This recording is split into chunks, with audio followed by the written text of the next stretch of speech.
Good evening everyone. শতাব্দীর কিচেনে আপনাদের সবাইকে স্বাগত জানাই।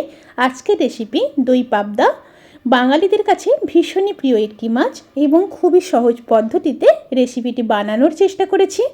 যে কোনো স্পেশাল দিনে এরকম একটা রেসিপি চটজলদি বানিয়ে ফেলতে পারেন।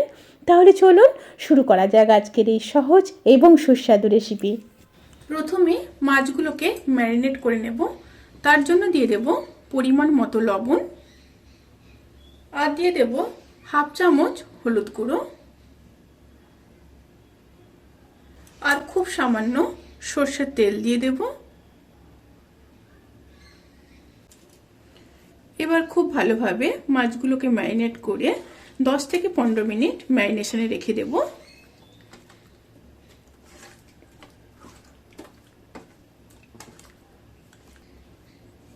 মাছ ম্যারিনেশন ডান। এবার একটা মশলা রেডি করে নেব।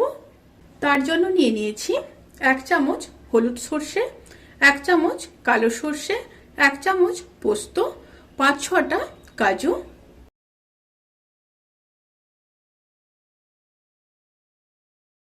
সাথে দিয়ে দেব খুব সামান্য লবণ। দিয়ে মিক্সার গ্রাইন্ডারে একবার ঘুরিয়ে নেব। দেখুন ডাস্ট কিন্তু হয়ে গেছে। এবার দিয়ে দেব 2টো কাঁচা লঙ্কা, সাথে দিয়ে দেব 4 চামচ টক দই, দিয়ে একটা স্মুথ পেস্ট রেডি করে নেব। পেস্ট রেডি হয়ে গেছে। এবার চলুন মূল রান্নায় ফেরা যাক। এবার প্যানের মধ্যে সর্ষের তেল দিয়ে দেব। তেলটা গরম হয়ে গেছে। তেলের মধ্যে সামান্য লবণ দিয়ে দিলাম। এবার মাছগুলোকে ভেজে নেব।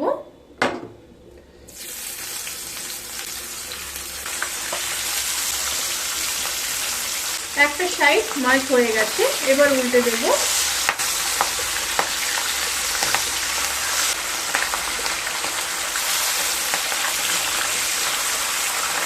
দুটো সাইড মাছ হালকা ভাজা হয়ে গেছে। এবার মাছগুলোকে তুলে নেব। এইভাবে সমস্ত মাছগুলোকে ভেজে নেব।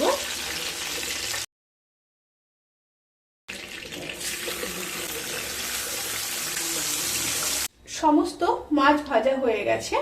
এবার ওই তেলের মধ্যে হাফ চামচ কালো জিরে দিয়ে দেব। তেল থেকে যখন সুন্দর একটা স্মেল বেরোতে শুরু করবে, সেই সময় বেটে রাখা 2টো মিডিয়াম সাইজের পেঁয়াজ দিয়ে দেব।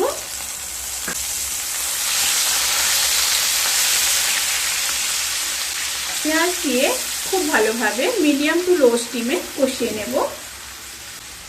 পেঁয়াজ কষানো হয়ে গেলে এবার দিয়ে দেব পরিমাণ মতো লবণ,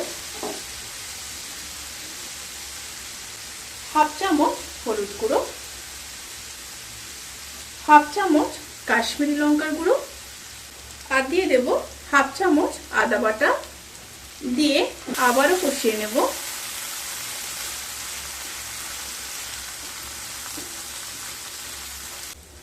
খুব ভালোভাবে কষানো হয়ে গেলে এবার পেস্ট করে রাখা মশলা দিয়ে দেব।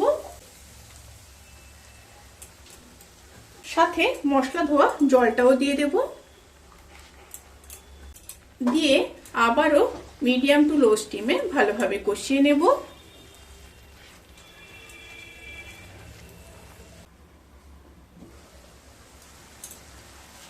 মশলাগুলো খুব ভালোভাবে কষানো হয়ে গেছে। এবার জল দিয়ে দেব। খুব সামান্য জল দিয়ে দিলাম। এবার ফুটে আসা পর্যন্ত অপেক্ষা করব। তরকারিটা ফুটে এসছে। এবার হাফ চামচ চিনি দিয়ে দিলাম। অবশ্যই দিতে হবে, যেহেতু দই আছে, টেস্ট ব্যালেন্স করার জন্য চিনি অবশ্যই দিতে হবে। একটু মিশিয়ে নিলাম। এবার ভেজে রাখা মাছগুলোকে দিয়ে দেব।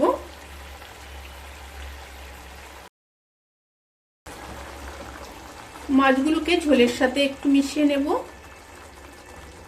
এবার ঢাকা দিয়ে লো স্টিমে 5 মিনিট হতে দেব। রান্নাটি সার্ভ করার জন্য কিন্তু একদম রেডি। এবার নামানোর আগে ওপর থেকে দুটো চেরা কাঁচা লঙ্কা আর কিছুটা ধনেপাতা দিয়ে দেব।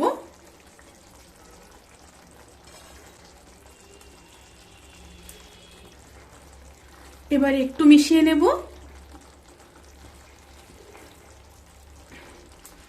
এবার গ্যাসের ফ্লেমটাকে অফ করে ঢাকা দিয়ে 10 থেকে 15 মিনিট স্ট্যান্ডিং টাইমে রেখে তারপর সার্ভ করব।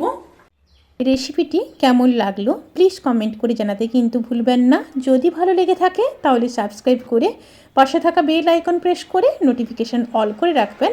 তাতে করে আমি যত রেসিপি দেব সমস্ত লিঙ্ক আপনাদের কাছে পৌঁছে যাবে। আপনারা সবাই ভালো থাকবেন, সুস্থ থাকবেন, সাবধানে থাকবেন। আজকের মতো এই পর্যন্ত। পরের ভিডিওর জন্য অপেক্ষা করুন। টাটা।